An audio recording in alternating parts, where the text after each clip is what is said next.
Hello, I'm Aaron Marino from Alpha M Image Consulting. So last week we deviated a bit from the typical style and fashion advice and did a video on working out. More specifically, how to build a fantastically sexy chest. Well, I thought that it'd be a great idea to follow up that workout video with a video on diet. Piglet's behind me, isn't she? Because you don't get chiseled abs and bulging biceps by petting kitty cats or workouts alone. Now sure, exercise is a big part of the equation, but what you put in your body really makes up about 80% of why your body looks the way that it does. Your mom and dad are responsible for that pretty little face of yours, but you are responsible for how you look naked. And you're saying, Aaron, it's all about genetics, and I got screwed. My mom is a porker, and my dad is built like a basset hound. I'm doomed. Well, fret not, my little friend. Your genetic disposition may have made you short, but this doesn't mean that you can't have the sexiest short little ass that anybody has ever seen. So today, we're talking about diet. Okay, here's the deal. Fact. The healthier and better you eat, the better you are going to look in and out of your clothes. Fact. A well-balanced diet is a very good idea. Fact. Eating a box of glazed donuts every morning is not a good idea. But how does this basic information translate into reducing body fat and gaining lean muscle? Good question. Let's talk about it. Okay, so every single one of us needs a certain amount of calories every day in order just to stay alive. Now this doesn't mean that if you drop below your required calories for a few days that you're going to kick the bucket. But if you consistently are well below that caloric necessity every day, you eventually will die of starvation. This is what happens with anorexics. This minimum caloric number is called your basal metabolic rate. Now, if you want to figure out your magic number, click the link below or in the sidebar. It'll take you to a calculator where you plug in your age, weight, and sex, and it'll tell you generally how many calories you need just to maintain life. So for me, my basal metabolic rate is around 1,700 calories. Now what this means is basically, if I take in or consume 1,700 calories, my weight is going to stay the same. I'm not going to gain weight, I'm not going to lose weight. However, because I exercise quite a bit, my body requires more calories in order to maintain my current lean muscle mass and body fat percentage.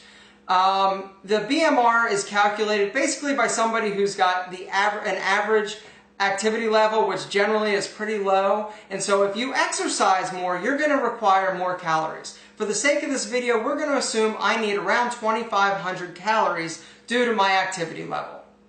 So to recap, what this means is I need to consume 2,500 calories a day in order just to stay constant. My muscle mass isn't going to increase, my body fat percentage isn't going to decrease. Make sense so far? If not, rewind this video and watch the first part again. Okay, so for you, if your weight has been generally staying the same over the course of the past week, month, 2 years, if you calculate and figure out how many calories you're currently eating, that's basically the amount of calories that you need just to stay consistent. Now, if you want to gain 1 pound of muscle, we're assuming you're exercising, breaking down the muscle tissue, you need to consume an additional 3,500 calories. 1 pound of muscle equals 3,500 calories. Now, if you want to reduce your body fat percentage and lose fat, 1 pound of fat equals 3,500 calories also. So you need a caloric deficit of 3,500 calories to lose 1 pound of fat. But what does this all mean? Good question. Let's talk about it. Alright, first let's talk about gaining lean muscle. Now, for simplicity's sake, we're going to assume that you currently are eating 2,000 calories and nothing's happening, nothing's changing. Your weight's not going up, it's not going down. So you want to gain muscle. You're exercising, you're breaking down muscle tissue, but you need 3,500 calories extra to gain 1 pound of muscle. So we'll take a week. If you want to gain 1 pound of extra muscle in 1 week, you need to eat an additional 3,500 calories. Divide that 3,500 by 7. 500, so now you need to eat an additional 500 calories per day. So instead of that 2,000 that you're currently eating, if you now bump it up to 2,500, you will, in a week, gain 1 pound of extra muscle. Did that make sense at all? I hope it did. Alright, let's talk about losing body fat. Okay, to reduce your body fat, like we said earlier, you need a caloric deficit of 3,500 calories for 1 pound. For a 1 pound reduction, you need to reduce your calories by 3,500. So we'll take this same 1 week period. If you want to lose 1 pound of body fat in that 1 week, you need to reduce your calories by 500 per day. Now, if you're currently eating that same 2,000 calories and nothing's happening, if you reduce it to 1,500 calories a day, you will, in a week, lose 1 pound of fat. Now, reducing your calories by 500 is a lot, and you might be very hungry, so there are other options. What you can do is you can combine cardiovascular exercise, or burning more calories, with reducing your calories. So, if you do cardio and you're burning 250 calories in a day, you only now need to reduce your calories by 250 to get that total of 500 deficit.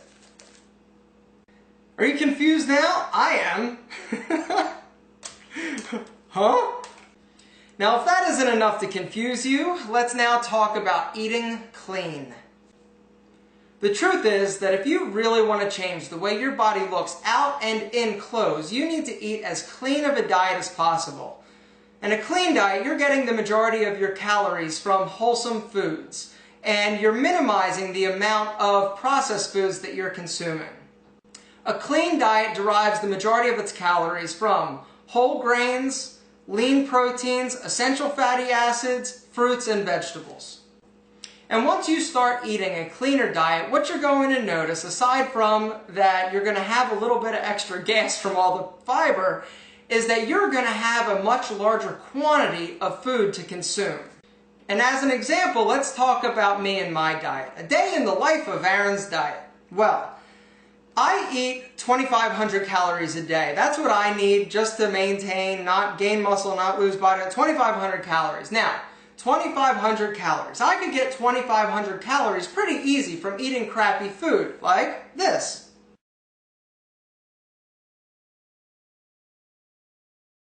So I could get 2,500 calories if I went to McDonald's and ordered a sausage, egg, and cheese biscuit, hash brown, and orange juice, and then later in the day I went back and got a Big Mac, large fry, and a Coke. That would give me 2,500 calories in my day. Or I could eat this and get my 2,500 calories a day. My 2,500 calories looks like this.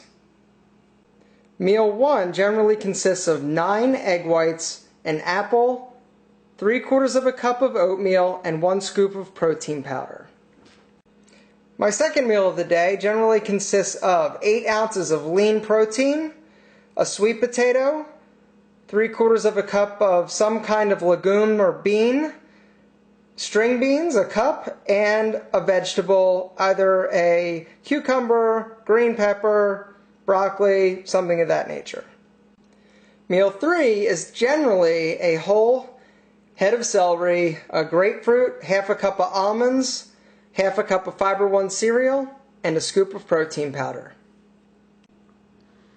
And my fourth meal is generally another 8 ounces of lean protein, a cup of quinoa or some other whole grain like a brown rice or a barley, with another cup of green beans and half a cup of legumes, in this case chickpeas or garbanzo beans.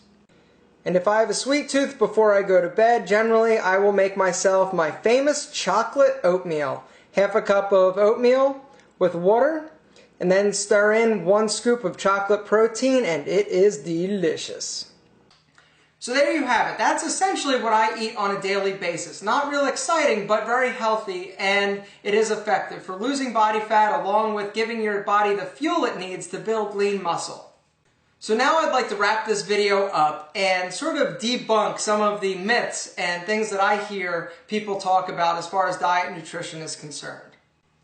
Number 1, you can turn muscle into fat. No, you can't. Muscle is muscle, fat is fat. You can lose fat and gain muscle, but you can't replace them.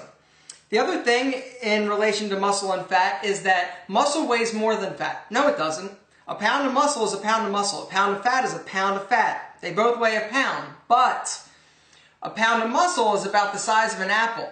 A pound of fat is about the size of a grapefruit. So, if you lose 3 of these, replace it with 3 of these, guess what? Your weight hasn't changed, but you're smaller. Your proportions have changed, but fat does not weigh more than muscle. No.